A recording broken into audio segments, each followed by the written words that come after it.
Stephen Colbert says everyone should listen to Slate's Political Gabfest. And he knows. He was on it. Called the best political podcast in America, the show reaches an audience of almost 255,000 every month. Gabfest hosts are Slate senior editor Emily Bazelon, chief political correspondent John Dickerson, and editor David Plotz.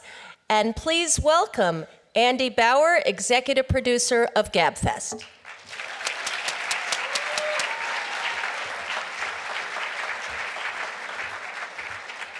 Thank you, everyone. I just want to give you a few logistical details so you know what you're going to be watching tonight. For those of you who aren't that familiar with the show, the Political Gabfest started in 2005, so that we've been doing it for quite a while. And the genesis of it was, the idea was that journalists, you know, they go on TV, they do Washington Week in Review, shows like that. They sometimes don't talk quite as honestly as they do when they go to the bar after the show. What we wanted was the show that replicated as much as possible that bar conversation. And in fact, they did go to a cocktail hour a few minutes ago, so you may get exactly that. But a few little details for you. First of all, we are recording this for our podcast. We also have a radio show that this makes up a part of on WNYC in New York. So what you're going to see is they're going to have to record separate intros for the two of those. They will do one, stop, start over again. You're looking behind the curtain of how radio is made. So don't be alarmed. Be interested if you want to be. The other thing is, because this is a live show, we really want your participation. A silent room when you tell people that you're doing a live show sounds kind of awkward. So feel free to laugh, to cheer, to boo, to hiss, whatever emotion you are feeling, feel free to express it with your mouth. Oh, yeah. There you go. All right, and there will be a short question and answer period at the end if you want to think up what you'd like to ask them, provocative things they've said, things you'd like to argue with them about. They love to argue. So, without further ado, let me bring out David Plotz, Emily Bazelon, and John Dickerson.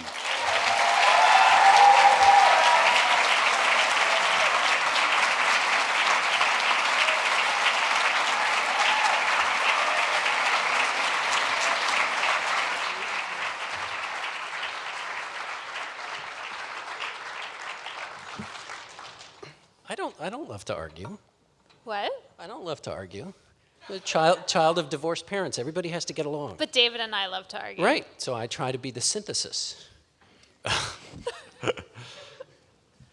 It's true. I think one of the problems with the show, actually, is that you don't love to argue enough. Because when you do decide to argue, you play dirty, and it makes it all better. Why? Just because You mean by using facts? He plays dirty. I don't think it's using facts. It's very hard to see you. You're all there. Okay. Hey! So we're so glad to be here tonight, and as Andy said, we'll do two intros at the beginning. So don't be surprised by that, and then the show will kind of proceed. We'll have advertising. There'll be advertising, so feel free to go buy the products that are being advertised during the show. In fact, there'll be one advertisement that everyone's going to love. In fact, you're going to love both of them. However, the other one, don't worry about it. Well, one is that we have like a local ad. It's like having a local mattress store sponsoring us. We have the equivalent of a local mattress store sponsoring the show tonight. Where'd you come up with local mattress store? I know, that's not You know how you appealing. watch local TV and there's always a mattress store? That's what it is. Okay. So, and please do express your opinions and let the folks at home who don't have the good fortune of being here know that you're here and they're not. You guys ready? So this is going to be the radio intro, and then we'll do the podcast intro. Hello and welcome to Gabfest Radio from Slate and WNYC. I'm David Plotz, live in front of a packed house at the Jewish Community Center in San Francisco.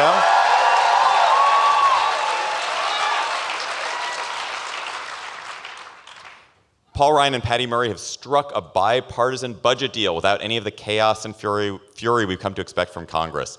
Has the political climate in Washington actually changed? Then, President Obama's approval ratings are low, but healthcare.gov may be recovering. Is it possible to save his second term? Can any second presidential term be saved? And then, San Francisco and New York have become playgrounds for the rich. Is the wealth of Wall Street and Silicon Valley destroying the heterogeneous character that makes both those cities so great? And of course, we'll have cocktail chatter. Joining me on the stage here at the Jewish Community Center are Slate's chief political correspondent, John Dickerson. Hello, John. Hello, David. And Slate senior editor, Emily Bazelon. Hi, Emily.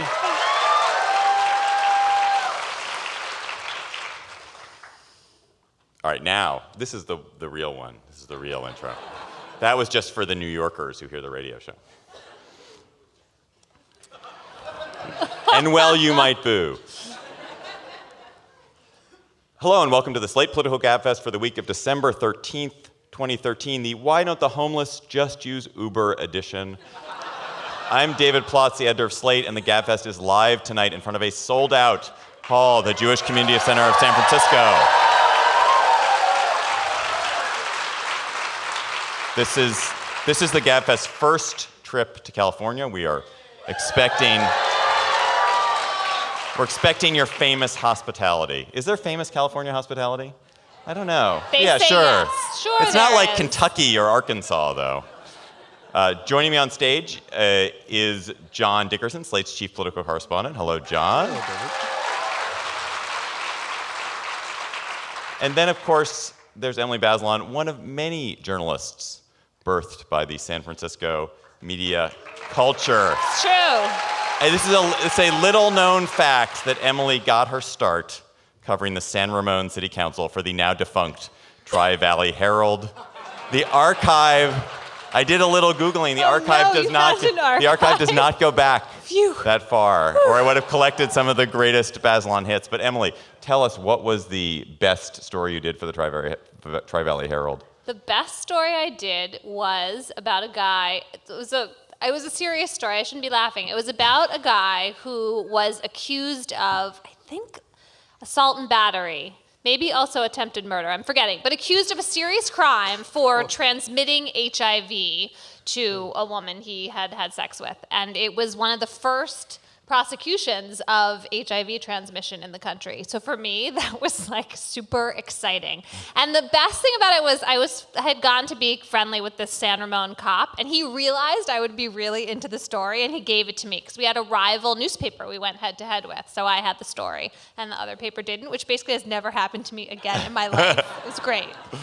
Now you don't have like Supreme Court justices saying, "I'm going to leak you." I don't. Breyer's like, I don't want Thomas to leak it to the Fox. I'm going to give it to Bazelon. That would be so nice. Oh well.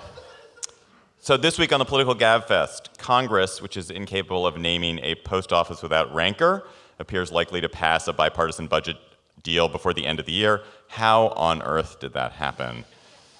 And does it herald a change in DC's awful political climate? Then, President Obama's second term, made rocky by shutdown and healthcare.gov, is less than one quarter over, yet it already feels done. Can it be saved?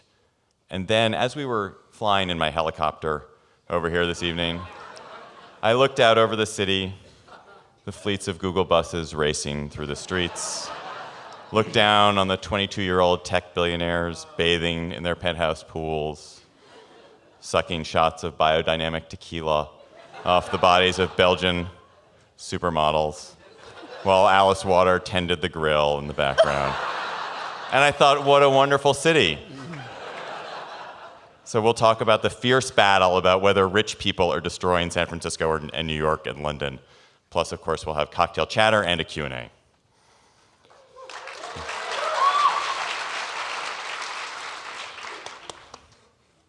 Thanks for applauding, John. I know. Well, that was good. You did. I feel like, we get introduced, and people, acknowledge that I'm here, and they know, I was roar thinking for that. Emily, and yet you get there's no And no love one for David says- Plotz. Let's. All right. Nicely done. Good. Okay. I don't need that. My ego doesn't need that. He appreciated it. He really did. That's what he meant to say. Thank you, John. All right, now we'll actually do the show. Don't feel uncomfortable. On Tuesday night, House Budget Committee Chairman Paul Ryan, he of the baby blue eyes, and Senate Budget Committee Chairwoman Patty Murray, she of the tennis shoes, announced that they had reached a bipartisan budget deal for 2014. Amazingly, this deal was reached without any government shutdown, any threat of default, any public histrionics, any feigned heart attacks, Twitter hoaxes, assassinations, blackmail, or NSA black ops. John, what is in this deal, and how on earth did it come to pass without fury? Well, there's not a lot in the deal, and that's why it didn't have the normal rancor. It's very easy to pass a deal. That's being a little too glib. But they have to have that's a hard to budget. show. I mean, just that has been an enormous obstacle. Right. Okay. So I guess it's like, as John Harwood of the New York Times said, it's like kicking like a 5-yard field goal. It's not. That And would if be you hard. haven't That would be a cooked- really steep angle. Fine. Okay, but if you haven't kicked a Okay. 20-yard... An 8-yard field goal, whatever field goal is of such distance that is not so short that it's difficult because of the angle, but not so far away that it's. So maybe this is better. It's like making pasta, right? You boil the water, you put in the pasta, right? But if your house is like some animal house, and every time you go to put the pasta in the well, first of all, the water's been turned off for 4 years, so you can't put water in the pot. You can't actually light don't the have a stove. pot, right? Because it's been beaten to all hell and is misshapen. And every time you go to put the pasta in the pot, somebody like dives and knocks it out of your hand, and it goes scattering all over the floor. So simply making pasta is an achievement relative to pasta all over the floor.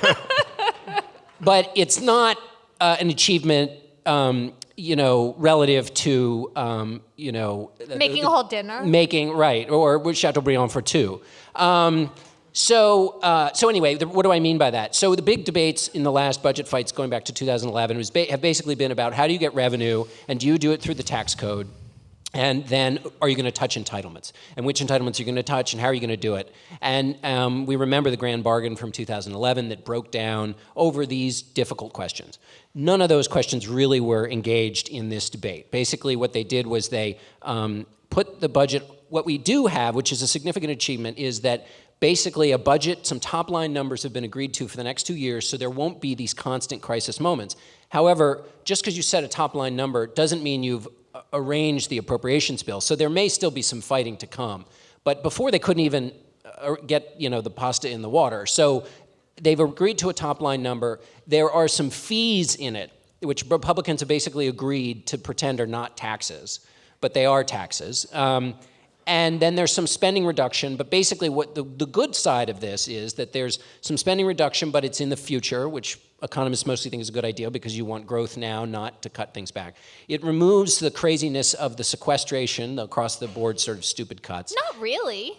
Remove some of it. But, part of Remove it. some but of there are so the sequestration kicks in year by year by year, and so the coming kick-in, which was going to be even worse, compound the sequestration of before, has been avoided. So that's what they've avoided by replacing it with other cuts and fees on your plane flights and things like that. So right, the entire budget problems haven't been fixed, but they've a whole new round of cuts we're going to cut in, and now aren't, particularly on defense, and so they've worked some of that out. So Emily, who won this?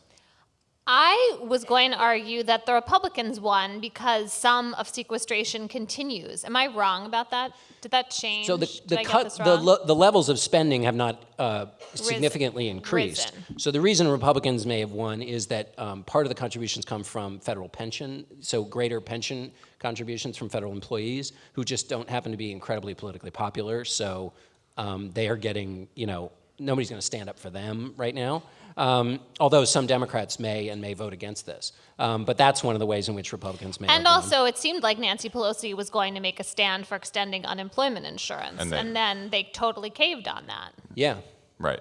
So Emily, let's talk about these taxes and fees. Our colleague Matt Iglesias had a great little metaphor here, even better than the pasta metaphor, which was the talking about how there was a move a few years ago. A lot of kids who were saving themselves for marriage would have anal sex and oral sex, but not vaginal sex.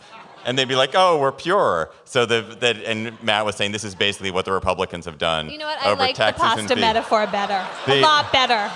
But so these things where you're going to go to the airport, you're going to pay extra for your ticket, and it's a payment to the government for using the service. Sounds a lot like a tax. And is it a tax or a fee? Why is it that is this a tenable model for going forward, where instead of calling things taxes, we'll call them fees, and that's a way to get away with doing this? Sounds pretty good to me. I mean, if the point is to raise revenue, then I'm not sure. It seems like such an obvious face-saving device. I don't really see how the Republicans are going to sell it as not a tax. And in fact, the Cato Institute immediately came out and attacked them for rolling over on this point. But when you think about the amount of revenue they agreed to raise, it's not high, right? And so, the real work that needs to be done on the federal income tax, all of that real progress and revamping has all been put off yet again. And the same is true of entitlement reform. We're not getting any of it. Right. And those questions weren't engaged because they've broken their pick on those questions for the last 4 years. And so. Right. And the politics of this moment are not conducive to any kind of. Right. And they'll get even worse next year. Right. Because of the midterm. Right. elections. And so one question I had, and not to scare you, but we have another debt ceiling showdown that's coming in February or March. So does this deal suggest there will not be a debt ceiling showdown? The Republicans want to get to midterms. They have in Obamacare, they have a fabulous issue that they can batter Democrats with, and they'll just extend the debt ceiling. They'll hold it hostage just a little bit, but. Right. Well, no. I don't know what are you. You're No, sometimes they you're up, won't. sometimes you're sideways. I'm sending you mixed signals. What? No, they. Well, we should talk about the fight that this budget deal has created in the Republican Party, because it's a pretty interesting one. It's actually politically. But that's not answering David's question. I'm just saying, let's not lose sight of it, so that because it's really important. But it's also part of this, which is to say that part of the reason they're making this deal is that the last government shutdown and debt ceiling adventure that some of the Republicans led their party into was such a political disaster that it's given what some people call the establishment forces much more power to get this deal through and likely passed. And that same weight will keep them from coming to another debt ceiling showdown, because, as you pointed out earlier, they'd much rather have a fight over health care than bleed numbers and have their approval rating go through the basement on one of these fiscal So fights. debt ceiling, you think debt ceiling will come and go in March without too much of a fuss? Oh, how exciting! Yeah, That's I good. do. I do. In part because if you look at say the compassion numbers and some of this polling we're going to talk about later, but Democrats have a 28-point advantage over Republicans when you ask the question, who cares about you and regular people? That's a vast chasm. And when you get into budget fights, you tend to. By regular people, you mean corporations. Yeah. Those are persons. When you get into budget fights, it tends to be on that territory who's fighting for you, and Republicans don't want to have a fight on a territory where they're at a 28-point disadvantage, and that's what a government shutdown fight would get into. They'd rather have a fight on healthcare, which is not popular. Right. At the moment. So Emily, given all this, is it obvious that conservatives are going to agree to this and they'll vote for it, and this will all go through fine? Well, it seems to me that because Paul Ryan is behind this deal, a lot of the reality-based Republican Party is going to line up, probably with relief, to get to vote for something without a huge amount of Sturm und Drang. But there's got to be that, I don't know if it's 20% of them, but that the people who have refused to vote for anything, the people who can come through this Congress and say, I pass not a single bill of any import, and that's a victory, and that's why you should reelect me. Those people aren't going to vote for this budget. And the other thing is the primary challengers who are out there who are trying to unseat the more, the word mainstream seems a little, I'm not sure anyway, the people who vote, the Republicans who vote for this, they are going to have primary challengers in the redder states, and those challengers, I'm sure, will try to make something of this. I was wondering when I read the Cato Institute just absolute excoriation of this bill, if they were doing it exactly to make sure that the Republicans who stand up to the bill feel like they have some intellectual support behind them. Well, as you pointed out, the Republicans who are standing up to the bill actually don't need Cato's help. I mean, because they come from districts in which they are applauded for hating this, so they don't need. Yeah. What's interesting about that is that it was Cato, Heritage Action, the Club for Growth, these organizations that claim to or do represent sort of grassroots Tea Party fiscal conservatives. John Boehner, when he went to his conference this morning, Wednesday morning, said to them, this is a good deal. It reduces the deficit. We didn't give in on taxes. You should vote for this bill. And these groups that are saying it's bad before they've even read it are tricking you. They're tricking the American people. And they're doing this not because they have policy differences, but because they're trying to raise money. Now, that's something people whisper and say. Yeah, that's a lot of spine for John Boehner to show. Is he going to pay a price for that?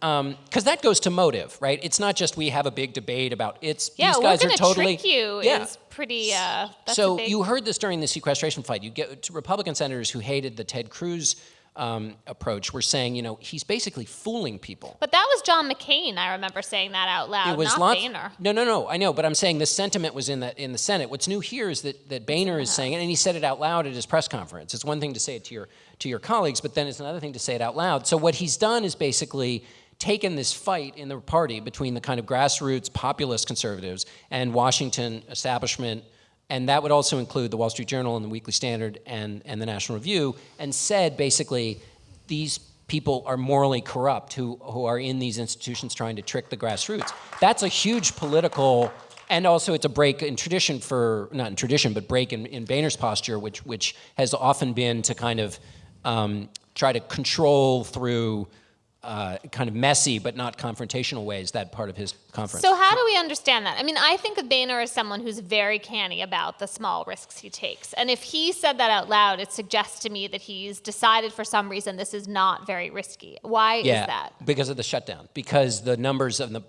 and that's sort of proof of it, that he's not going to pay a big penalty because it's now become such conventional wisdom within Republican ranks that the last shutdown was such a disaster, we can't, as Republicans, mess with it again, and because they have other tactical reasons, meaning they want healthcare to be. And the Chamber of Commerce, the business community must be behind him on that, right? Yeah. So last question on this. Democrats didn't get unemployment insurance extended to the people who it should be extended for. They have agreed to budget numbers which are more than $100 billion less than what President Obama wanted originally. They've agreed to roll back the sequestration cuts on the military, which they want to make. How is this not, they got no significant tax increases, which they want. How is this not just a complete capitulation by the Democrats? It seems to me like the Republicans basically won, and I guess you could say that at least there was no incursions on Social Security and Medicare, which the Republicans wanted.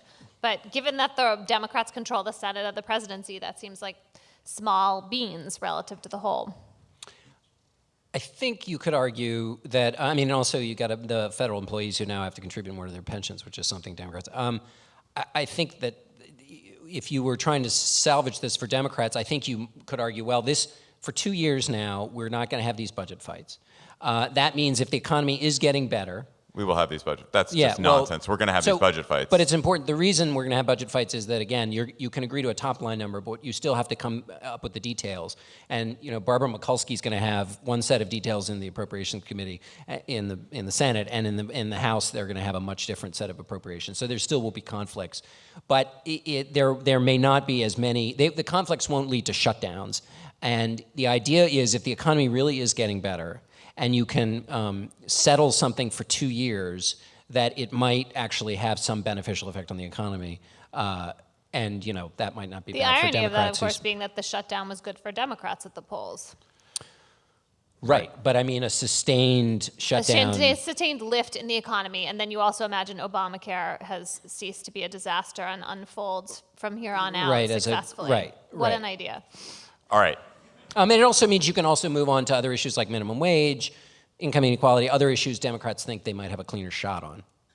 Okay, so we're going to do two little promos here. Is President Obama already a lame duck? You're listening to Gabfest Radio from Slate and WNYC.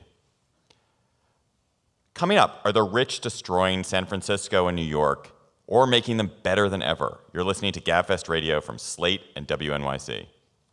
Surely WNYC will pick the latter, right? The latter topic? Yeah. You think so? Uh-huh. Maybe. Unless I we mean, go I would on pick the latter endlessly. topic. Yeah, I would definitely. That's going to be our star topic.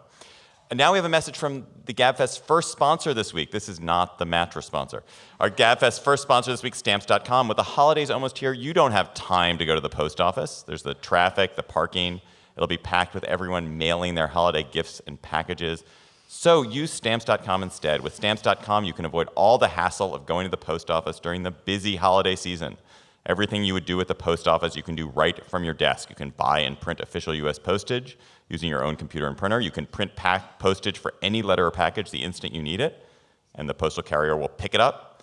It's easy and convenient, and right now you can get a special offer when you use our promo code GABFest. Yeah, our promo code GABFest. Thank you. John couldn't remember it. John never knows what the promo code is. I outsource this part of the show to you.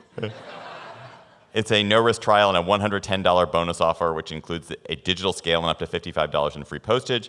For all the details of the special offer and to sign up today, go to Stamps.com. Before you do anything else, click on the microphone at the top of the homepage and type in GABFest. That's Stamps.com. Enter GABFest. So it's hard to believe, but President Obama is less than 1/4 of the way. Whoa. It's Andy in your ear. That terrified me. Yes, Andy. That was very. Where's he coming? Yeah. Where's that? It was very godlike. Yes, yeah. What is it, Andy? Keep talking. From all around. You do, in fact. Yeah. Yeah. You need to read the coming back from WNYC promo. Oh, coming. It's a spirit. Right. So the coming back is. Coming back from the break. Yeah. Oh, yeah. I think it's. Wait, I have Probably that. on the same page. Yeah. No, I don't think I have it on this page, so I'm just going to wing it. So well, I'll do it, and then you can tell me if it's right. Or just be silent if it's right. If it's wrong, you can interrupt. Okay, here we go. I'm David Plotz, along with John Dickerson and Emily Bazelon, and this is the Political Gabfest portion of the show. It's hard to believe, but President Obama is less than 1/4 of the way through his second term, and it already feels like it's over. The troubles with healthcare.gov, the budget showdown, the weakness in the economy, the Syria fiasco, maybe not such a fiasco. What? Not such a fiasco, okay. They've all dented him. The Syria thing definitely hurt him. And it sent his poll numbers last month to the lowest level they have ever been, his lowest approval ratings by far. He's bounced back a little in recent weeks. We'll talk about that. Still way where he would want to be. Less than half of voters approve of him. A clear majority of voters don't trust him.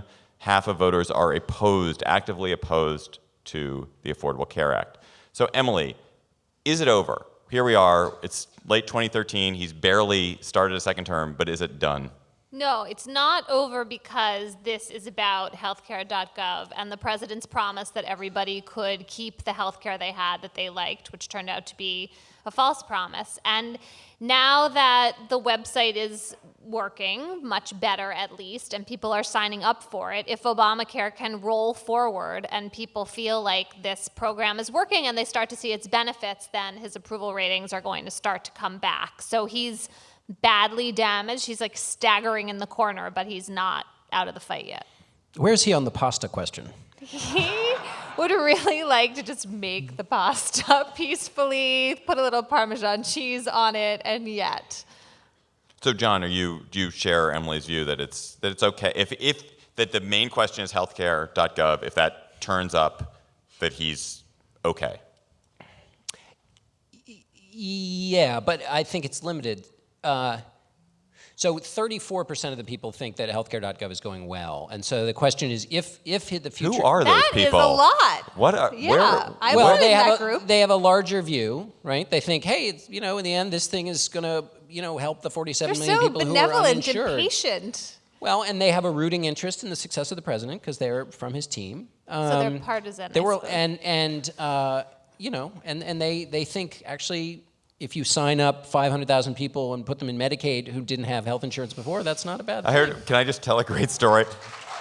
Oh, A they're great here. story, The but it- 34%. That's A right. great story I learned. So we had a little cocktail party before with some Gabfest fans who are many Who of them are were here. here. But someone told me a great story about how he had signed up, and he was trying to sign up for Medicaid, and he signed up, goes through the process, and he gets mailed a PDF, and he opens the PDF, and it's blank. And it's 11-page blank PDF. It's not strictly blank. It has bullet points, but nothing following the bullet points. Awesome. And then things that are underlined, but there's nothing there. And so he called up, and they said, oh, yeah, that means you're signed up for Medicaid. Is it in like secret handwriting? So if you printed it out and spilled the right thing on it, the number Right, letters would right, come out? exactly. It was a puzzle. Secret code. So God. Oh my God. if the president's real ratings are linked to healthcare, then how? So healthcare has to get a lot better, and it also has to affect the right kind of people. I mean, the challenge with healthcare has always been that there are a lot of people in the country who basically see it as a welfare program. So they don't, and they see it as a threat to their own Then healthcare. signing up all those people for Medicaid is not going to touch them. Exactly. And or signing up people not for Medicaid, but who were in the individual market or who had some other arrangement, didn't have any health insurance at all, and now can get health insurance. Those people are, they'll be happy, but they may very well already been sort of on the president's team or predisposed to him. So as the question is, like, how does healthcare have to get better? It's for other people to see it. I think when it is getting better, people will stop hearing about how it's not going well, and so they'll stop being given evidence for why they might not think the president's doing very well, which will tick his numbers up a few, but mostly then it will perhaps change the conversation to the economy. And what's interesting in these polls, although I think you can explain this, but is that I think it was the Bloomberg poll, 64% of people said the stock market would be rising without the president.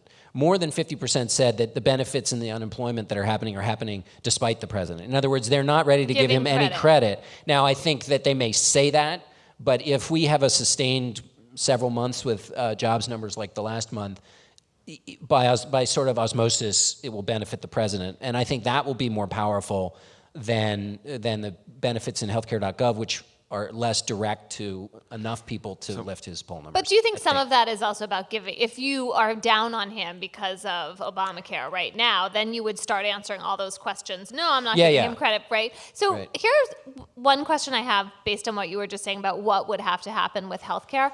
Do you think that most middle-class people, the people who Obama needs to reach, do you think most of them know someone who will benefit from Obamacare, someone who had a pre-existing condition or was in their 20s and now gets signed up for their parents, or for a variety, gets a good plan through an individual, through the exchange that they didn't have before? I mean, in other words, could this be like gay rights, where because eventually you are personally affected by someone you know, you start to feel sunnier? I think it's a great question. I think more people know people who are either looking for a job or have been out of work or at the perils of a shaky economy, and so if the economy gets better and they hear their friends getting hired, there's more likelihood. I'm just repeating my last point, but I think there's more of those economy folks. And also more people Also- know people who've been kicked off a plan right now than Right. who've been Well, that's gotten the on a problem plan. with the broken promise. And also the people I just heard from somebody in an email today who said they just got their new premiums.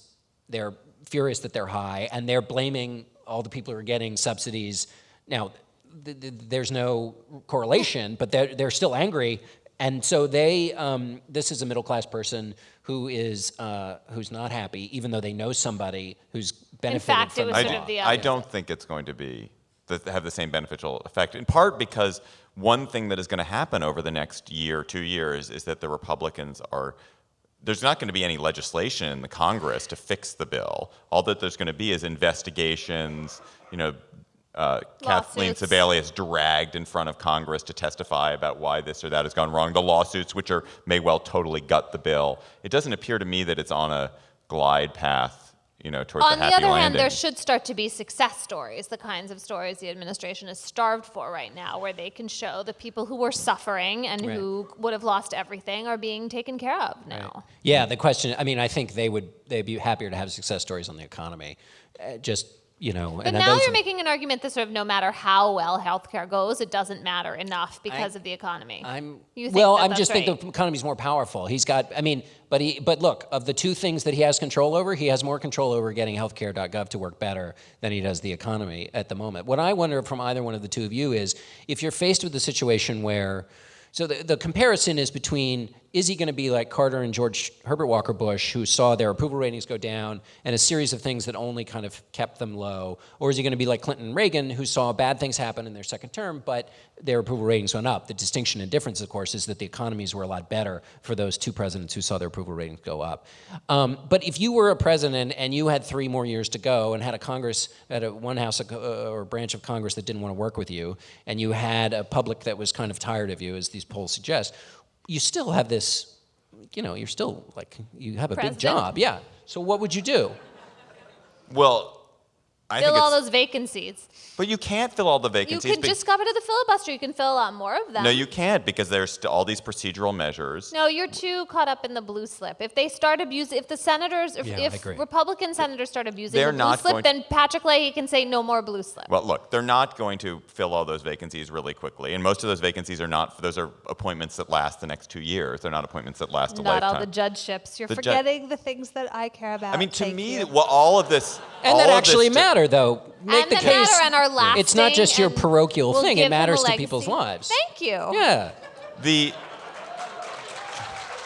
So dismissive. Have you guys done pandering? You mean by saying things that make sense? I mean, this whole thing points up to me that the. What do you want him to do? What do I want him to do? Well, it's clear he cannot do anything legislatively. Congress will not do anything. He's going to lose.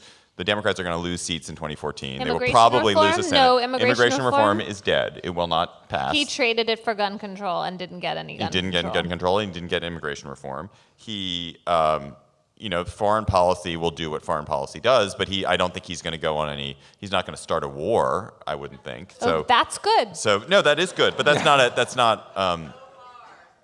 there's not very much that he can do.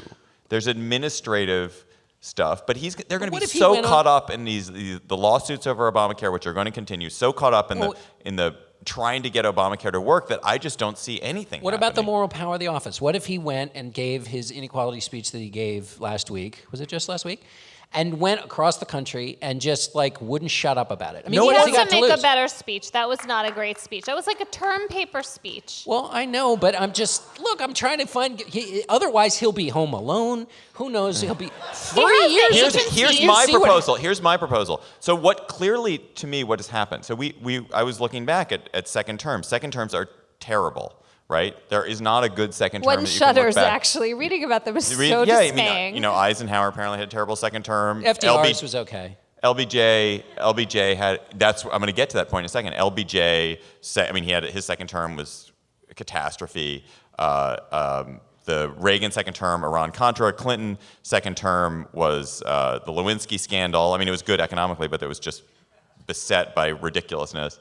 George W. Bush's second term, you had Katrina, you had the Iraq War, you had the Social Security fiasco. It's not a good time. Why are second terms so bad? Because presidents have no legislative SWAT. Why do they have no legislative SWAT? Because there's no potential for them to run for a third term. We need to repeal the 22nd Amendment or whatever amendment it is, which leaves open the possibility that a president can have the authority, can have the influence to run for another term so that the people in the party have to pay attention to him. But wait. Okay, ooh, that's really unpopular. Keep going with that. You really have the audience with you. But wait, if that were true, I'm not here for them. I'm here for the country. But if that were true, wouldn't you have seen lots of revel in your scorn. You wear it as a badge of honor. Right there. Just wouldn't if your theory were true, wouldn't we see a huge amount of legislation in the end of first terms from presidents? Well, at the end of basically we're in a position now where we're losing 4 years out of every 8. Because the last year of a presidency, they can't do anything because they're running for re-election, and that year is lost. The pre-presidential year is a basically lost year. And then the second term president loses the last 3 years of the term. Because you fled my question, though. It's only through legislation that he can do stuff. There's nothing else that he can do that would be useful and through Well, John, I'm unimpressed that the only example you can give is the president goes and barnstorms some speeches about inequality, and then he won't be able to get a federal minimum wage hike. He's not going to be able to get that through Congress because they have the legislative control. What exactly is he going to do on this barnstorming tour? No, my question, I've already offered my solution. My solution is change the Constitution. Change the Constitution to give them a... Well, I'm going to imagine a can opener. A third term. We left out energy. We left out global warming. We left out the EPA. Yeah, he's doing a lot on stricter. Well, he has used the EPA to regulate carbon emissions in a way that was stricter than before. And there are a couple of Supreme Court challenges to that this term, but if the administration wins, which if there's sort of a logic to the way the law develops, they should win, then he could do more on that front with his pen. So going back to you, John, what besides having the president barnstorm this tour with that not very good inequality speech, would you have him do? Or did you just decide that you were moving along? It was a good answer, but I want John to offer one other thing besides that. You talk about the power of the office. Yeah, what is the power of the office that he has? Well, I don't know. Perhaps immigration is an issue that he could find some creative and interesting way with executive orders to on work immigration with. too. What I'm looking for, if it was easy and predictable, then maybe some president would have done it. I'm just thinking that, especially with the acuity of the minds on this stage, that you might... I'm throwing to you. Use that acuity. Oh, I asked the question because I lack it. I feel like maybe you're proposing an alternative structural reform. Usually when we think about this, we worry about the midterm elections and the way in which there's an inevitable almost backlash against the president, and then you lock in gridlock because you have the other party in control of one or both houses. So do you think that your allowing presidents to run for a third term would also address that structural problem, or you're leaving that in place and this is like another piece on the chessboard you're moving around? Right. I don't think it does leave that in place, and most presidents wouldn't be able to run for a third term. It wouldn't work in all circumstances. I just think that the fact that a president is unable to pretend that he's going to be there, and especially with a vice president who's probably not going to run for president, there is no influence from the White House on the legislative branch at all. But the influence of the White House the lack of influence of the White House is not related to whether he's going to be elected to another term or not. It's a result of the fact that he has one branch of Congress that doesn't want to work with him. That's not going to be improved if he keeps getting elected. And that the Democrats feel like he blew it on healthcare and left them hanging out to dry, and they're angry about that. Yeah, right. So all of which suggests that if his the Democrats won't work with anyway. He would have influence, right? If what? If his approval ratings were high, if his approval ratings you know what, were, though, that wouldn't matter? Well, it's not going to matter for, Senator Pryor and Landrieu and Kay Hagan and people who are running in red states where his approval rating isn't ever going to get But isn't any that higher. a small... there are 3 of those left. Well, red 3 more state and they lose Democrats. control of the Senate. Right, So, right. All right. So we're settled. We're going to repeal that amendment. Good. So now we have a word from our second sponsor tonight. This is our mattress sponsor. This is the best sponsor ever for a live show. The podcast is brought to you by the University of California. Yeah. Do we have any UC grads here? Yeah. Lots of you. Good. So for almost 150 years, the UC system has been a beacon of innovation, making the future bold and pushing the boundaries of today's health and science. Today's breakthrough: how positive are you that the memories inside your head are real? Think about that for a second. Do you remember John or Emily making a good point? Then it probably is not real. Most of us think our memories are foolproof, but Professor Elizabeth Loftus knows better. Her research has found that memories are easily manipulated, and that much of what we think we remember may actually be the result of suggestion. Repeal that amendment. To read this story and uncover more groundbreaking innovations by the University of California, visit slate.com/breakthroughs. Now, we're going to bring out a special guest for our third topic and for Cocktail Chatter. One of the very best podcasts in the world, a podcast that you need to be listening to. It's this podcast you should listen to right after us, first us, then this, is created by the fevered genius brain of a man who has the most wonderful name in podcasting, Roman Mars.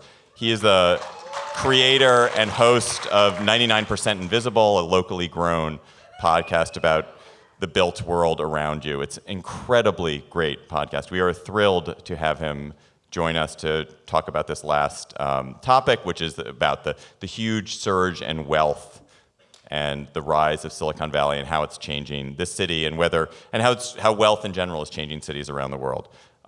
So Roman, where are you? Come on up and join us.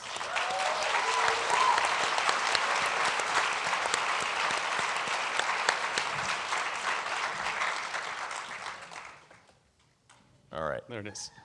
Are we doing some chair? Does everyone have a is good good. angle of attack? Yeah. Can you guys see Roman a little bit over there? Okay. So now I need to basically reintroduce that segment. I'm David Plotz, along with John Dickerson and Emily Bazelon, and this is the Political Gabfest portion of the show. The wealthy increasingly own everything that's worth owning in New York and San Francisco, as Wall Street and Silicon Valley's success is radically reshaping the cities associated with them. Are these 1% cities good for the cities themselves? Joining us to talk about this is Roman Mars, creator of the San Francisco-based podcast and radio show 99% Invisible. Welcome, Roman. Thank you. Thank you.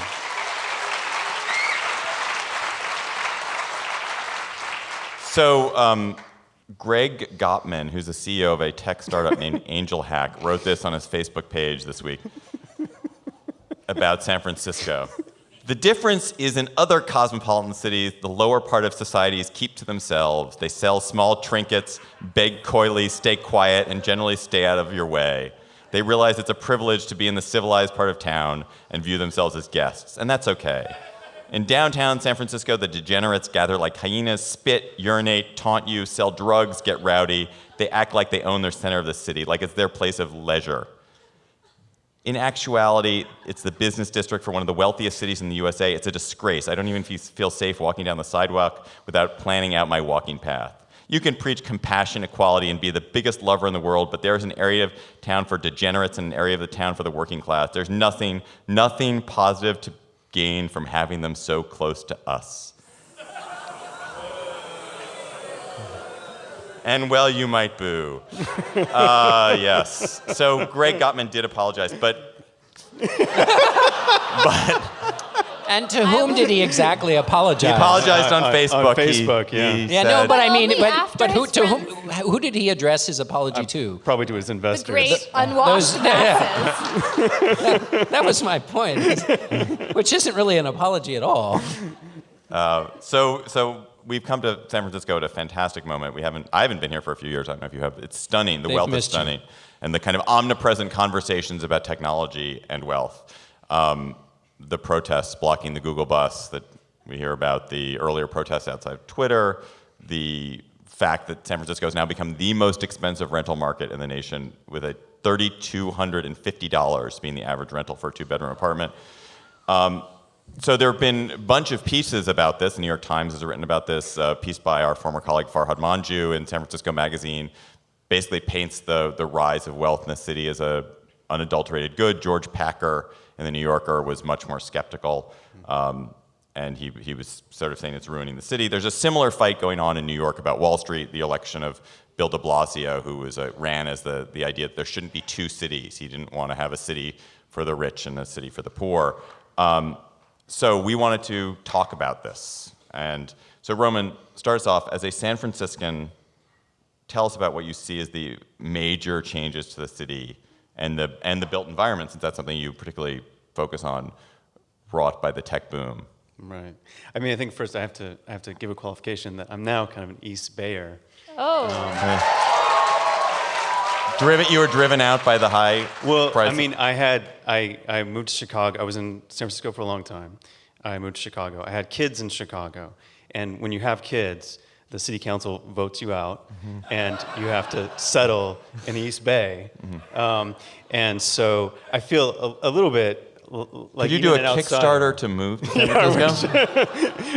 I don't even know. I couldn't possibly afford $3,500 a month. But the thing is so I moved here in '97 during the first .com, and a lot of the arguments were the same. I mean, this has been going on for quite some time. But it was the first .com, so they were all slower. But the scale of it is what I think is unbelievable. And the other part of it that makes it slightly different. And I believe that a city should function like any ecosystem, and that it should have all these different strata to be healthy and successful. But the extreme wealth of the new tech industry allows the Google buses are not attached, like the new people don't engage with the infrastructure that is actually there. And so In what sense? I mean, they're living here. If the fact they're on the Google bus means they're living here. But they're living here in a very bedroom community way. Right. So they're not engaging. I mean, like, I'm glad they don't all have cars and they don't drive down there. I think that's a great thing. But them putting pressure on the public transit system would maybe push our public transit in a direction that I think it needs to go, and it has never been able to go. Isn't this just the next step from private education? We're used to wealthy people not sending their kids to city schools. Now they're doing the same thing with city buses and transport. I think it's really apt, yeah, actually. But so I think that's the main. So difference. The what's the scale of next- it is very different. What's the next step? If it's What else can they the opt schools, out of? right? I mean, opting out of schools, buses, your laundry, your dry cleaning gets done for you. I mean, there are all these Libraries, What parks. else? I mean, what's the next victim in the outsourcing, or going around municipal services? I don't know. I mean, Police. Right, you have your own yeah. police. Well, at Blackwater, guarding Yeah. gated communities. I mean, Gated communities. I find this so odd. I mean, if you say to a mayor of a city or resident of a city, we're going to locate a lot of very prosperous people in your city who are going to patronize the restaurants, patronize the local businesses, who are going to contribute to the tax base, which is going to support and possibly improve your schools, your police departments, your fire departments, who are going to some of them are going to locate their headquarters increasingly in your city, having workers in there who are going to come out every day and buy lunch and bike to work and do all the kind of things that make cities lively and patronize bars. Why on earth would you say that this is something that is to be deplored or something to be upset about? So how do you, I mean, of course you're right about that. How do you reap those benefits and yet deal with the obnoxious overlay that they can acquire when you have people who are so wealthy that they essentially are disassociated from everyone else? I mean, when I listened to that blog post, that Facebook post we were just listening to, that sounds to me like someone who is, walking by like a disheveled homeless person in the street who's begging and has not actually talked to a poor person other than someone like that, for so many years that he has forgotten what it's like to actually just not be wealthy and has started to see people as not really people anymore. Mm-hmm. And I think, I agree with you. I think that the wealth actually can bring some good. And the tech people I know that I encounter are not like that at all. You know the nice tech people. Yeah, well, but I think that, these are people who think in terms of systems. They like to solve problems. I think these are people you want on your side in your city. And I think that is okay. And I think that there's a great potential that the people on the Google bus might be allies in making this city great. So then what do you need? I mean, can we talk about housing for a minute? Because it seems to me, when I read those rent statistics, I thought, okay, they need to build some more apartments in the city. Yeah, and why not have some taller buildings along the BART lines? No, there seem like there's some obvious steps that No, this is a huge take. problem. I mean, this is at two forces coming at loggerheads, which are a very preservationist, very conservative way of building and running a city, which San Francisco has adhered to for decades, and against this market pressure. And this is really where the friction comes up. And I think that I am someone who, I love the character of the city. It's gonna change. It just has to. With all these people, it's going to have to change, and we have to sort of address the city that it is now, not the city that you hold in your mind as this ideal, that what it was 20 years ago. And I think that building is a part of that, and I think that there's more cranes in the sky like building cranes, not cranes. Suddenly he's an ornithologist. than I have ever seen. I think that we've seen in decades. And I think that's actually quite a good thing. I think you need to balance this. And I think that the pressure of the tech industry being so great is actually making some of the recalcitrant forces that are trying to preserve every last Victorian. I think we have to come to a happier medium. So one question I have is that one theory of the case is that what's happening in San Francisco is the middle class is being squeezed out, which I think it's clearly, probably, almost certainly the case. Most middle class people can't afford rents of $3,000, $4,000 a month for apartments like this, and you would have to move. You'd have to go slum with Roman over in the East Bay. East Bay is nice. But isn't that the case that it's not? This is not a San Francisco problem. This is a problem everywhere. The middle class, any city that is prosperous, which attracts industry and opportunity, the wealthier people are going to move in. I mean, this is what's happened in all cities. It's happened in London. It's happened in Washington, where I live. New York. It's happened in New York. Any city that's doing well, the better paid people are going to get closer and closer to the center and push middle-class people further out, and it doesn't seem to me that is. But that is a new phenomenon. I mean, the thing is San Francisco is functioning as a suburb of this tech industry center, which is actually in the South Bay. Yeah, that is actually pretty anomalous, I think, and I don't think every urban center has to deal with that sort of thing. Wait, so the problem being what? Well, so being a bedroom community. You don't live here. You don't actually ride your bike to the local cafe. You actually get on a bus at 8 o'clock in the morning. You come back. They work a lot. That's why they have laundry facilities and everything. And you come back at 10. What increasingly what's happening is that companies locate here. Yeah. More and more companies are coming here so that you are. I totally agree. I think that's a step in the right direction. I actually do think that's a step in the right direction. So you're also arguing for people living and working in the same city. I think that's a good thing for any city. And New York does have that, right? I mean, some people live in New Jersey and Southern Connecticut, but right. A lot. Right, but also, I mean, that seems to me such a good development for urban centers that the rich people would want to come in closer for so many. I grew up in Philadelphia. We did not have this problem. The rich people were going out onto the main line and taking all their money with them and not paying city taxes. And the fear was that the city was going to be, there would be nothing left, which we are seeing happening in Detroit. We were talking about this a few weeks ago. So I guess then my question is, what is the phenomenon of rich people really moving in something we can only hope for in the really lucky, hip cities like New York and San Francisco, and the rest of us will never actually have this? This is a good problem that everyone else will just continue to crave in the end, even though it has this sort of also problematic side to it. Right. I think a lot of people crave it. I mean, I was just in Edmonton, Alberta, Canada.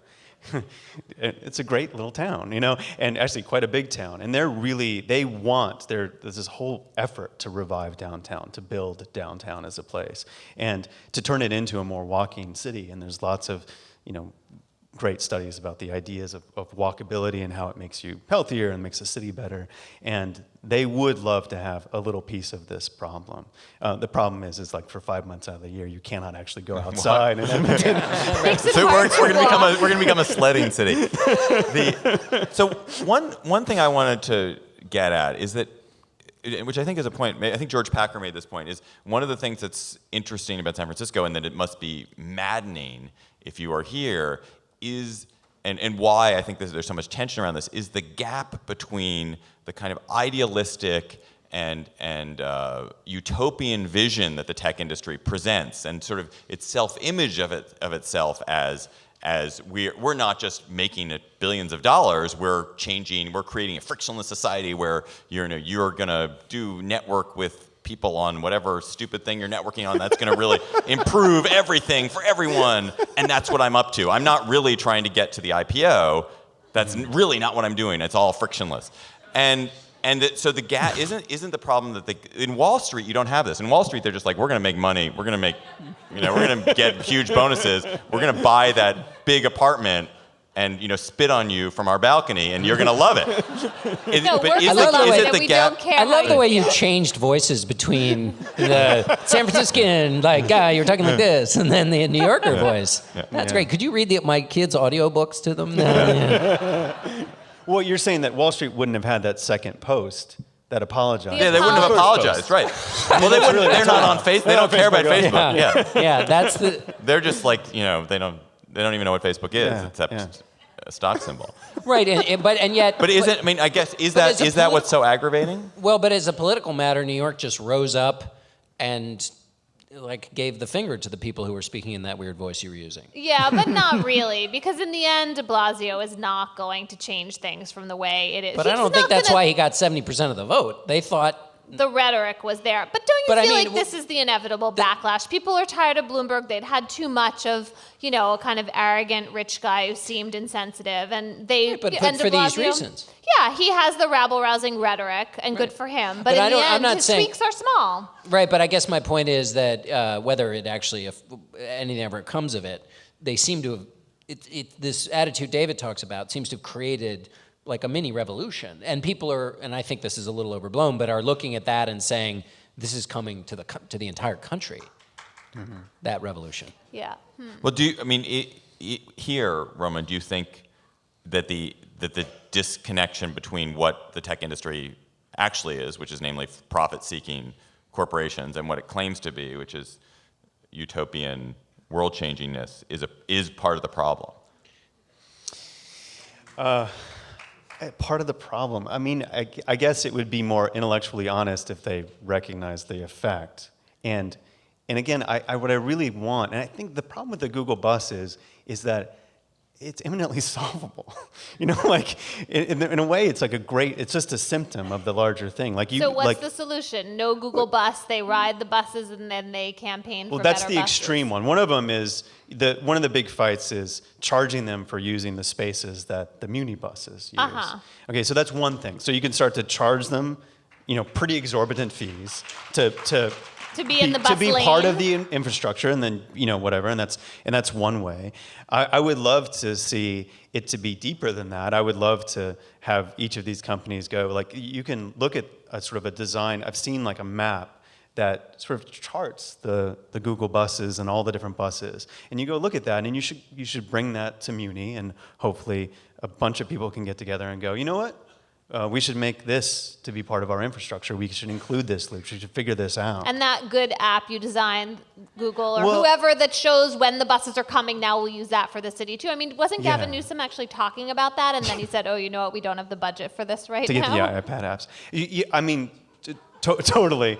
I mean, I think that there's the best scenario would be to have them involved, the city to respond to what is happening. By building more places to live, by accounting for the diverse ecosystem that you need to create a vibrant city, and also maybe having the infrastructure to support these places so that these other things don't have to latch on top of it and not be engaged in the infrastructure. They should be part of the civic discussion.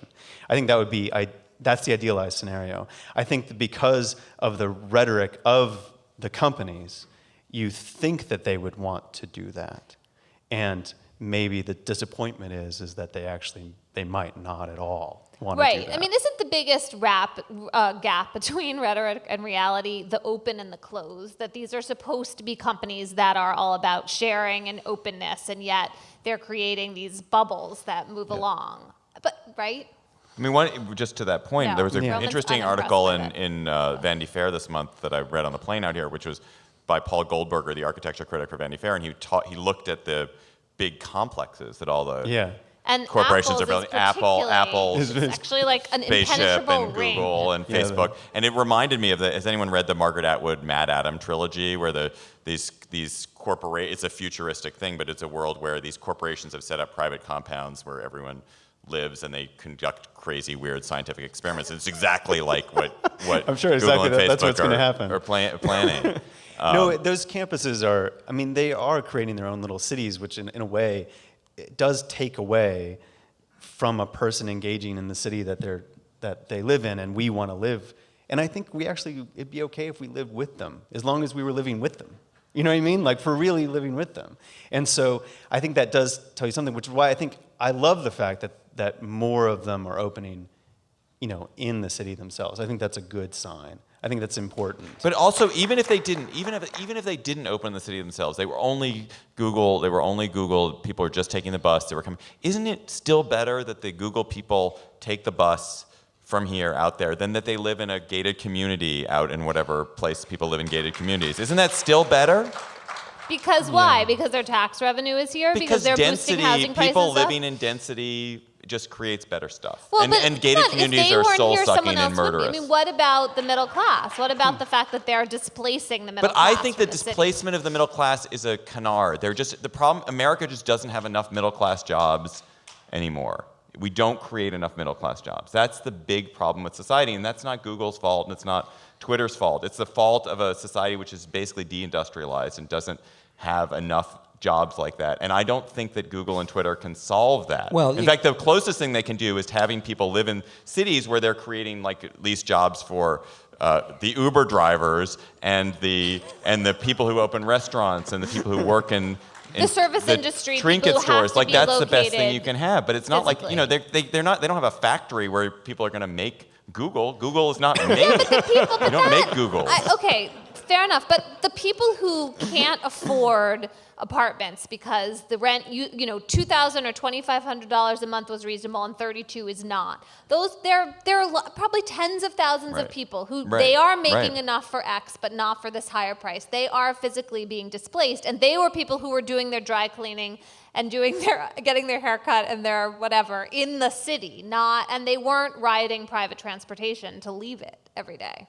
I mean, aren't they, if you're going to pick as a city between those kinds of middle class, upper middle class citizens and people who are treating San Francisco as a bedroom community and they're gone all day and doing all their business and their discretionary spending in Mountain View, wouldn't you pick the first group? Well, first of all, I walked around San Francisco. There appeared to be lots of people there. It's not like a ghost town. You could not get a cab and you are still bitter. Yeah, that's true. It wasn't a ghost town. Good point. Yeah. But that doesn't mean I think you should have both. I think you should have people living down there. I think you should have increased development across the whole peninsula. I think you should have increased development here and more companies here. Everyone wants to live here anyway. And I think that it behooves us to have people live here. If you really want to live in a sort of greener world, you actually want people living in cities, especially in cities where you barely have to heat or have air conditioning in the buildings, except for this week. That was brutal this week. I heard it was like in the 30s. I thought it was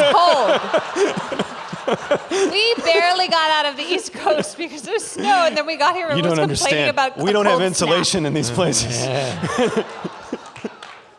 My kids had 5 layers on walking to school. But we want people here. Like, I think a green citizen would want people in the Bay Area as a global green citizen. You know what I mean? Because it's better than moving tech industry people to the Sun Belt where they have to have a temperature differential of 30 degrees every moment of the day. And so I think that there's a good balance to be had here. And I'm eager to see us figure it out. All right, let's we could talk about this for days, but let's not. Let's turn to cocktail chatter. So, Emily, when you're doing shots off a Belgian supermodel, what are you going to be chattering to him about? I'm not doing shots off a Belgian supermodel. That is your fantasy, not mine. It's a dude. He's so good looking. Think of him as like Jean-Claude Van Damme. Yuck. And so not a good segue into my chatter. We're going to get serious for a moment here.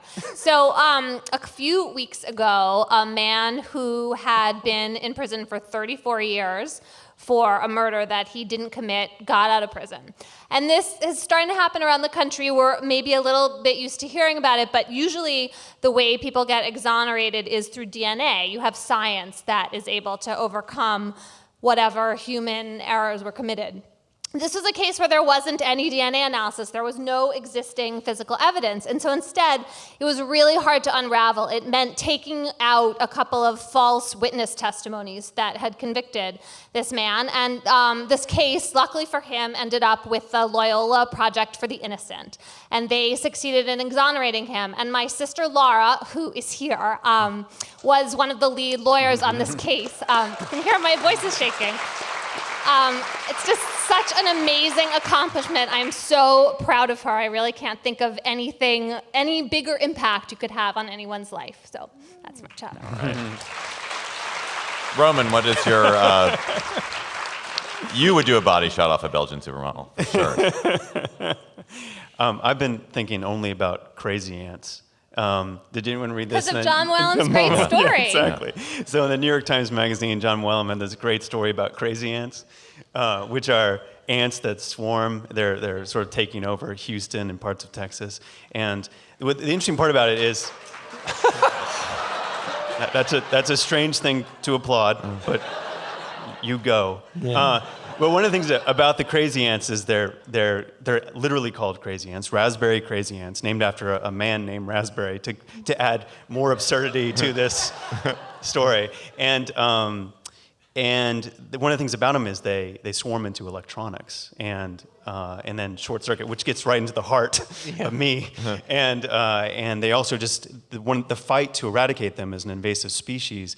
The sort of fight to figure out what they were so they could begin to fight them is a really interesting just push and pull between like somebody saying no they're this new invasive species, the other one saying no they're just a variety from Florida, and it's totally fascinating. And I just keep thinking about swarming little tiny ants that look like coffee grounds. They barely are differentiated when they swarm. They look like just undulating coffee grounds. It's so disgusting. Do you think the Google bus people are going to put those outside Twitter headquarters? Roman, when you said that they invade electronics and that touches your heart, does that mean there's like electricity, a battery right here? No. It's just like I can imagine. There's something about like if you've ever lived in a house where you fought ants. There's actually some kind of satisfying about in being in the war with ants. You know what I mean? When they're not but they're not like this. These are a different level. And when they get into your computer and your TV and stuff, and they start short-circuiting things because their little bodies complete the circuit. Oh man, that would get. You can get into my cereal boxes, like toss them out, but that'd be war. And what do you do with this invasive species? What do you do to stop it? I mean, do you have to change the what they teach them in their schools? How do you? The issue is there's almost nothing to stop them. That's the real problem. They have John visits these. These places that trailer homes and like other houses, and there's nothing they can seem to do, and the exterminator who discovered them has almost given up. Like during the season that he was supposed to be there to eradicate them when they sort of bloom, he took off to fish in Canada because he's tired of the fight, and it was totally fascinating. Yeah. That was my... In like 40 years, everyone will be like, God, I remember that was the first day we heard about crazy. And not to mention they're in the East Bay. The story itself is really fascinating, but the main thing is like John Whellam, who's a local San Francisco writer, he's so fantastic, and he just tells it so well, and that's the real thing that I love about it. All right, I'm going to do my chatter because yours is better than mine, so you can do yours after. Huh. Setup. Yeah, I think so. There was a interesting conference in Mount Vernon, the George Washington's house, this week, which went little notice, but I think it's going to be really important. And our colleagues Dave Weigel and Emma Roller wrote about it. It's a conference of state legislators only who got together to plan a constitutional convention.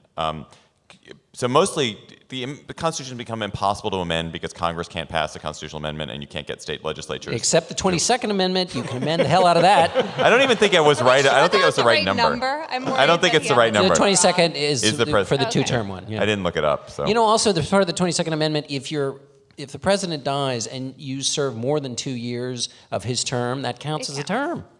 That's no fun. That can't be true. Well- Is that true? Oh, no. You're right. Sorry. I get a witness? I take it back. I was thinking Johnson LBJ. yeah. The LBJ Right. served less He than 2 didn't years. count.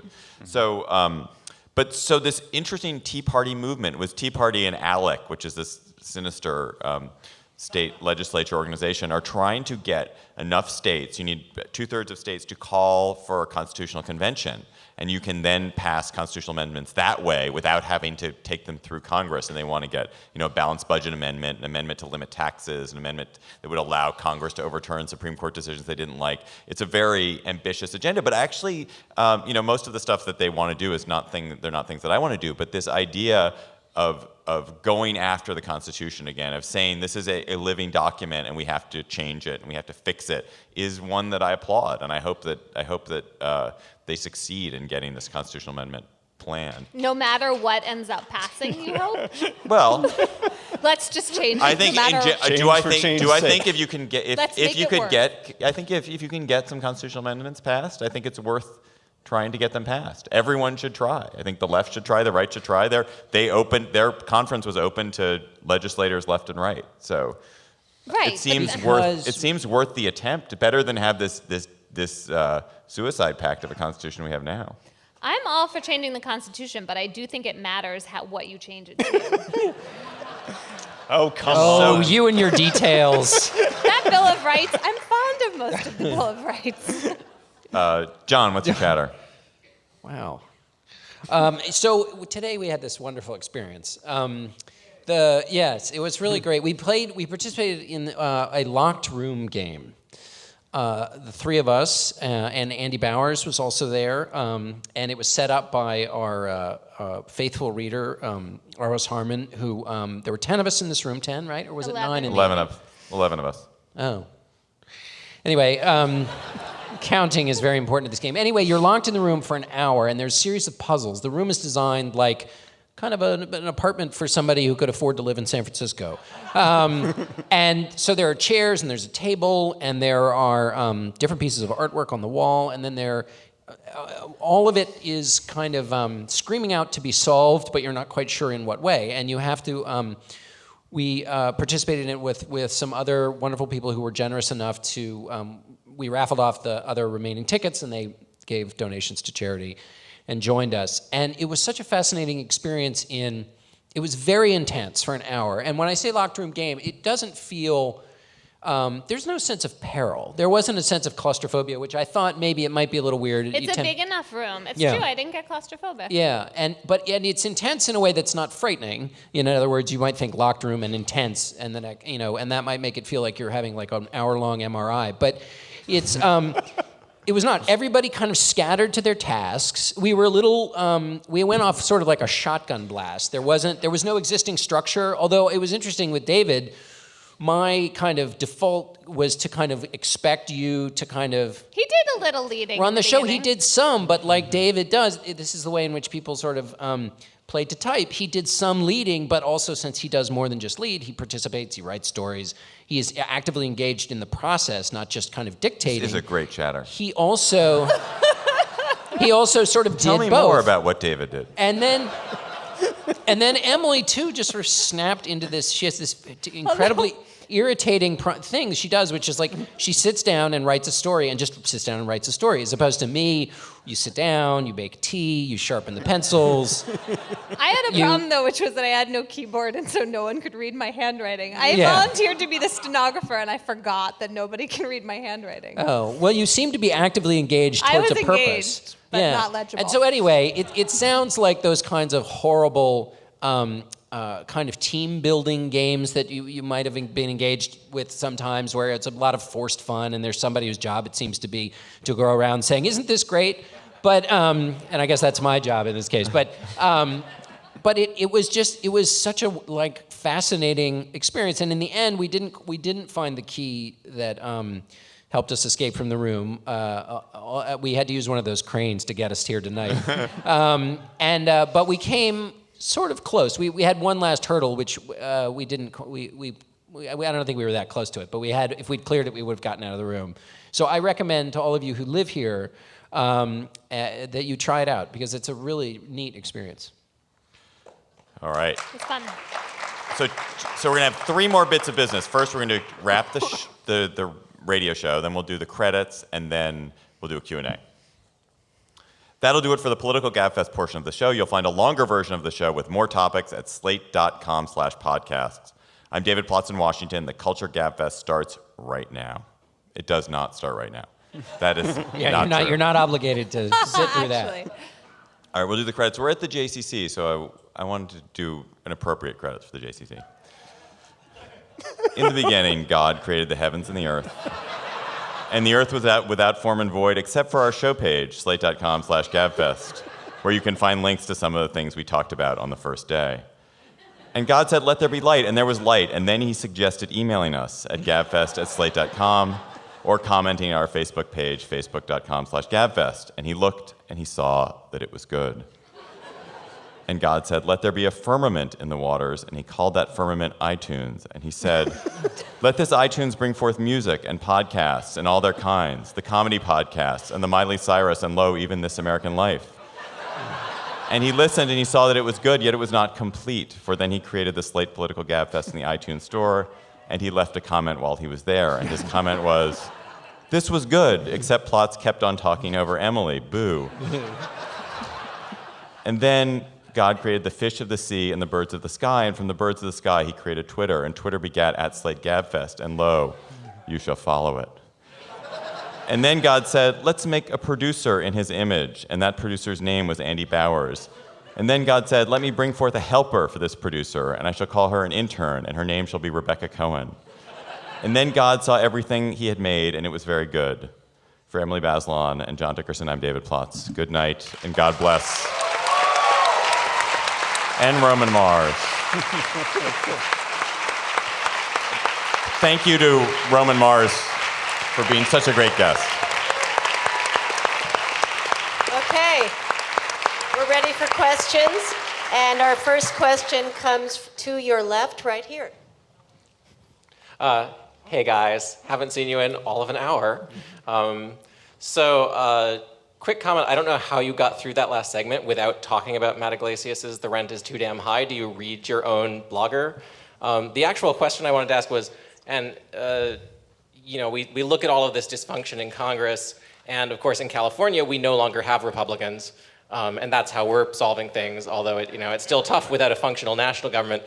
Do you think it's plausible that in another 20 years we're going to have the change in demographics render the Republicans completely irrelevant and have to go through a period of essentially one-party rule to get to the point where conservatives act sane again? John? Yeah, I guess. I don't think No. that's. Yeah, no, I don't think that's likely. Because there's this. There's still a tension in the country, which is that while the Republicans have had a tough time at the national level, losing the popular vote 5 of the last 6 times, if you poll the ideology of the country, you still have more people who self-sort themselves as conservative than as liberal. And even now, I think this is still true, as conservative over moderate. So you're still going to have a whole bunch of people who think of themselves as conservatives. Now, the problem the Republican Party is going through is, what does it mean to be a conservative? And that's what this battle with John Boehner was with today. When Paul Ryan released his budget plan, he said, as a conservative, before answering every question that he was asked, trying to say, you people are going to attack me for not being a conservative. I used to be the boogeyman that liberals held up as being the horrible conservative. So don't say that I'm not one now. So that's the problem they're going through. I think at the national level, they will come to recognize the fact that you cannot build a majority party based on essentially a diminishing number of white men, which is where the party's headed. I mean, that you can't. Mitt Romney would have had to have gotten almost 70% of the white vote to beat President Obama, and that will keep being a problem for Republican candidates, and they will find a way to solve that before the outcome you described. The next question's on your right. Yeah, hi. I read 2 really interesting things this week. One was an article in the New Yorker about the guy that first figured out extinction. And the author made some passing reference to the fact that we may be looking at the possibility of something like that happening to us. And the second thing I read that was interesting was something about, I think, David Simon, the guy who did The Wire. He wrote this speech or something talking about why are we not looking at people in the streets? Why are we not looking at real revolutionary occurrences in our polity? And you guys began to speak a little bit about that when Roman was with you. David, I think you actually said, you were thinking about structural change and gated communities and rising up. So I'd like to hear you talk just a little bit about why it is that we have so many people who will never find work and who will never be able to afford even what used to be affordable. And where are they? What's going to happen to them? And how are we supposed to deal with that as a country? It's just a gigantic disaster. I mean, what's hidden in the unemployment numbers that, of course, you show an unemployment figure, 8%, 7.2%, whatever it is. That's not the unemployment number. The unemployment number is around 16, 18, 20% when you really look at it. They're people who've just been discouraged, who've given up, for whom there is no job. And you go to particular kinds of communities, poor rural communities, poor inner city communities, and it's the numbers are so high, it makes you weep. You have entire generations of people growing up in a world where there aren't working people around them, and it's a catastrophe of the highest order. It is the biggest problem we probably face as a nation, and I do not know what the solutions are. And I'm always surprised at how little radicalism there is in this country. And I sort of come down to the idea that that the mechanisms of that the people in power are better able to control the radicals, and the radicals are able to disrupt society. And maybe that will change. I mean, as someone who's a moderate and who thinks society is basically generally okay, I hope it doesn't change too much. But it is it's incredibly demoralizing. But I think when you talk about the lack of radicalism, I think there are a fair amount of radicalized people, but some of them, they're on the left, but they're also on the right. I mean, the Tea Party movement, you could argue, that has had a real influence on our politics as a radicalized movement for these reasons. No, if I had to predict how what the radical movement that's going to end American government, it would come from the right, not from the left. And the American political system as we know it, I think, would come from the right. The next question's right here in the middle. First off, thanks for coming to San Francisco. Don't be strangers. Come back soon. Thank you. Let's switch gears to national security and the Snowden revelations around the NSA and the national security state. Do you think that all these revelations will give Senator Ron Wyden of Oregon an opportunity to actually do some of the reforms that he wants to do and he's been wanting to do for these last few years?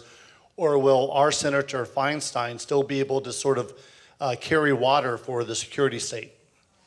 That's a really good question. Senator Wyden, I think there is some energy toward tinkering around the edges. So releasing more of the FISA court opinions, asking the NSA to be more transparent up front. And in fact, there are people within the NSA who are, former NSA leaders who've been saying that the NSA, the best way it could help itself would be to be doing some of those things on its own, and that those reforms would actually strengthen the agency.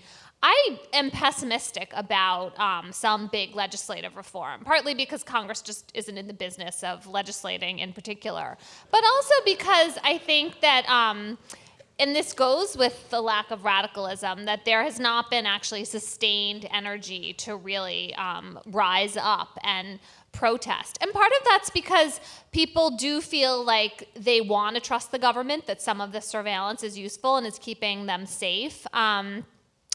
I guess one thing I'm really interested in the last week or so is that the tech industry has started to really take a position. The tech industry is super interested in collecting all this data about us for advertising purposes, but worried about... Not the homeless, Ick. What? Not the homeless. Not the homeless, but worried about the government using it. And so that is the kind of corporate lobbying in Washington that sometimes you see that at least leads to some sort of reform. But I just don't imagine this reform going terribly deep. Emily, isn't it that this issue interesting and potentially has could move forward because it is not partisan, because you have people on both sides that are very upset about it, and that there actually is a chance for those groups to coalesce. Yeah, that's in true. a way that it doesn't, like most political issues, you already know how they're going to break down because you see how the parties split on it. This one is kind of chaotic. Right. No, that's a really good point. You have people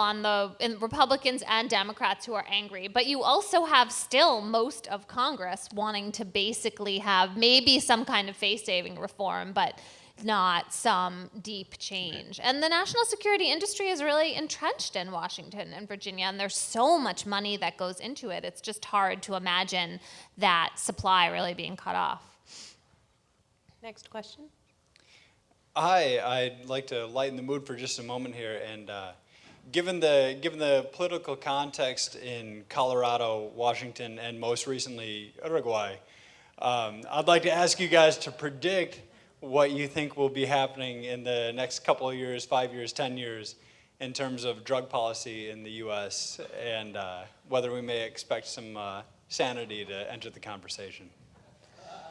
I think part of it's going to depend on how Colorado and Washington manage the shift, whether it seems like it's orderly, and mostly what kind of tax revenue it brings in. Yeah. I mean, David has made this point on the show before that when you see a vice start to really pay off for the state government, like casinos, then you see lots of states wanting to follow suit because there's an obvious revenue stream, and once that's there, it's really hard to turn off, and everybody else wants a piece. And so you imagine the blue states and the purple states falling in line pretty quickly. But if, things go up in smoke in Colorado and Washington, ooh, that was accidental, but apt. No. Yeah, at least you didn't make the "you go Uruguay, I'll go mine" joke. Yeah, you could have that joke. Then that would be different.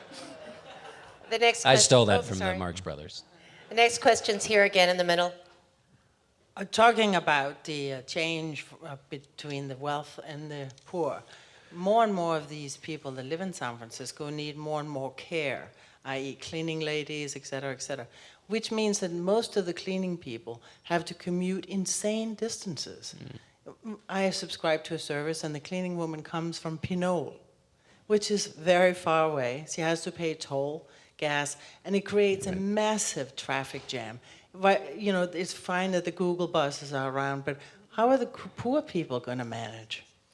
Well, one thing that I think is going to happen, it's going to happen in cities that are smart about this, is there's going to be a pressure, and this is happening in my city, Washington, to raise minimum wages, to raise wages generally, so that, and because if the cleaning people can't afford to make it into the city, it's not worth it for them to take the job. Suddenly you have no cleaning people, so you're going to have to raise wages to get them in. I think that's a problem. First of all, the market is going to start to sort out that people won't take the jobs unless they pay more, but that smart cities and regions are going to say, you know what, we need to make sure we have a population of people who have work, who are earning enough to live at least remotely near us, and we do that by pushing up the minimum wage. Next question. I was wondering if you had any thoughts about John Podesta joining the White House. Do you think that's going to yield any benefits or change anything for Barack Obama?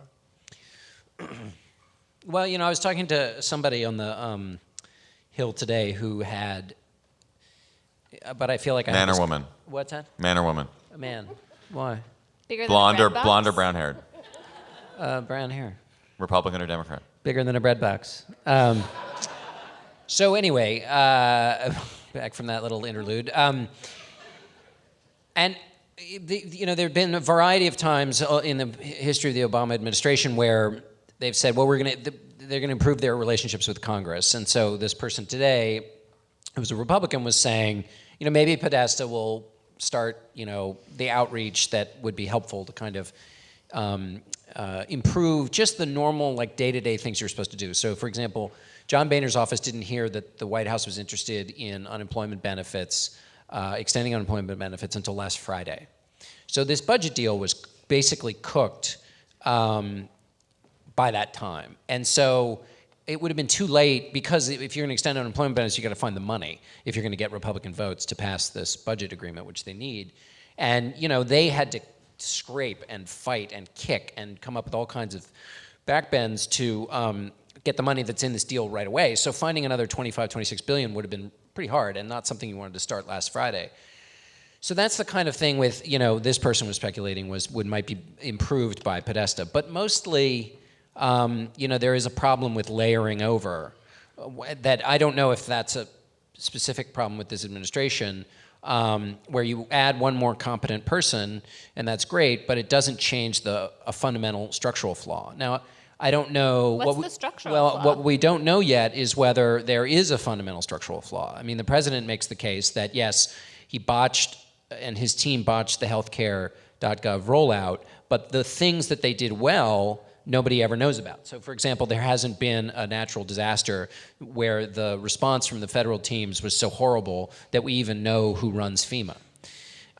And so that when he's had management successes, it doesn't get written about. And that's a fair claim on his part. But we don't really know until we fully kind of walk the cat back on the healthcare.gov thing, whether it was something specific about the Obama administration, whether it's something specific about trying to do something this big in a federal government, whether it's the procurement, whether it's a combination of those things. And until you figure that out, I'm not sure what bringing a guy in does to kind of solve it. Another person they brought in is a guy named Phil Shaliro, who used to be the president's top legislative person, who worked for Henry Waxman on the Hill. And his job is to basically be the White House liaison on healthcare.gov. And the reason this is really important is that one of the reasons the president's numbers and Congress's numbers have gone down is not just that the website didn't work, but when he got in trouble for his claim that you'd be able to keep your own insurance, they were slow-footed in responding to it. So that constituents who might have been predisposed to hearing an answer from the president that explained why this promise didn't turn out to be true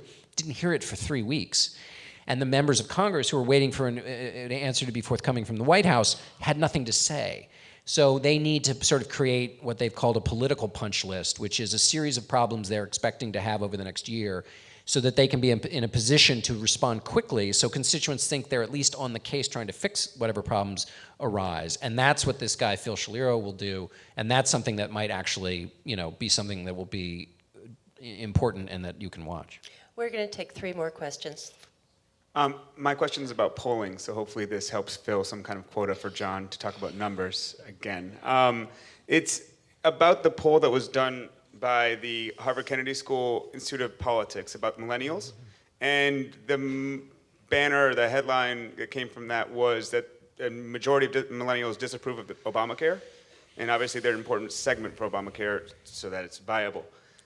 Do we think that this is as soon as Obamacare gets better, that millennials will come back around and improve their feelings about Obama? Or do we think this is something of beginning of a fraught relationship for young Obama voters? Right. The reason that poll sent shockwaves was because that for the policy to work, you need the risk pools to be full of young, healthy people.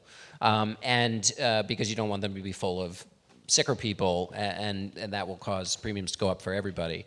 So the president's team has a particular job to convince younger people, and the job is tricky because for a couple of reasons. One, if you're under 26, you're still in your parents' plan, and so you're not paying, and so now you're suddenly going to have to pay to be in this thing, and that doesn't sound great. And also there have been these problems, and so and also there's a barrier they found in, why do I have to buy insurance? I don't get sick, and so it's not like you're offering ice cream, and so those poll numbers are on the Affordable Care Act are not great, and they're harder to change because you're asking these people to basically spend money for something they may or may not think is a good value, A, and may or may not think they need, B. But I think those numbers, the president has a special relationship with that age cohort, and part of the problem, though, within that poll, though, was that his special relationship, the things they liked about him, is starting to erode, too. So normally what happens is when you have a problem on a specific issue, because you have a good relationship with people on another level, you can screw up on the one issue, but then, I still love you for all these other reasons, and you can have another conversation that can build up trust again. That's the thing that may be hard to do.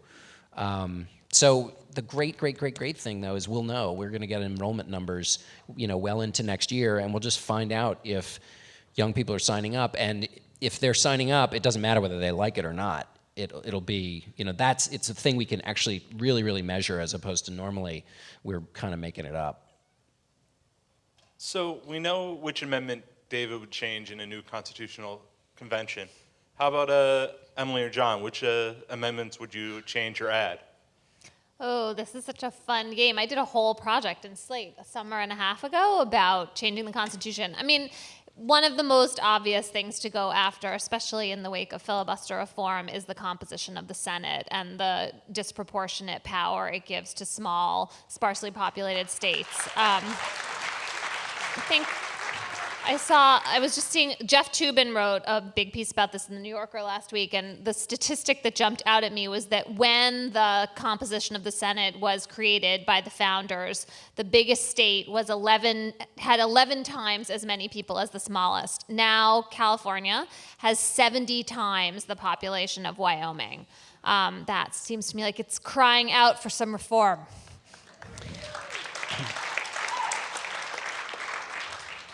This is sort of in the vein of David's desire to have lots of things added to the Constitution, whatever they may be. The balanced budget amendment is really tricky, and there are ways in which if Congress had to balance the budget, it could go horribly wrong. But I do like in states the way governors are forced to work with their legislatures.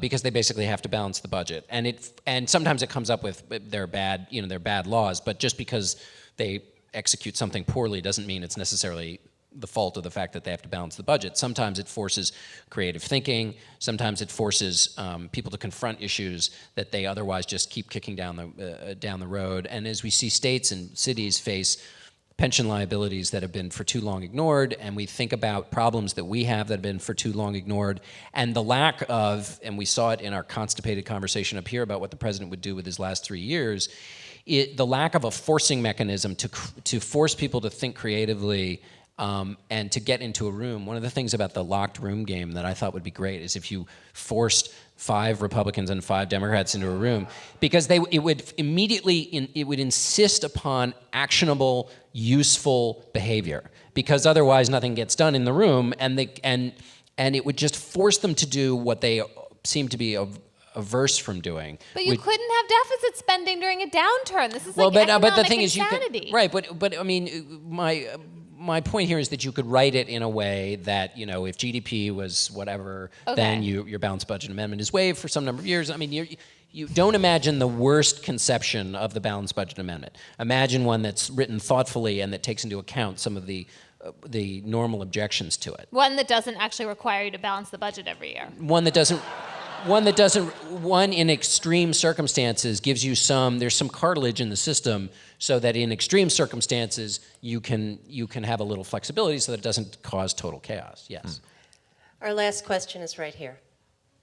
So just to go back to the question of what Obama could do with his last 3 years, a few months ago, I think it was, the Attorney General made some moves towards prosecutorial discretion and addressing incarceration.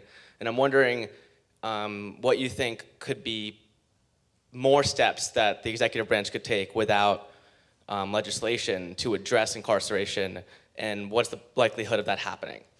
Human Rights Watch just did a really excellent report about plea bargaining and the effect it has on the system, and mandatory minimums, which Congress has passed. Now, the president can't get rid of the mandatory minimums, but the way federal prosecutors use the minimums is to pile up the threatened sentences of drug offenders in particular, but really anyone who used a gun to do anything. The sentences become so high that you can't roll the dice and have a trial. And the trial rate in the federal system is now at about 3% for criminal defendants. It's not much higher in state courts either. We just don't really have trials anymore. So if the president and Eric Holder really wanted to change that, they could change the way prosecutors charge, and it would have an enormous effect on the incarceration rate. So thanks to all of you for being here tonight. John, Emily, and David, please come back to San Francisco. Thanks very so much for having us.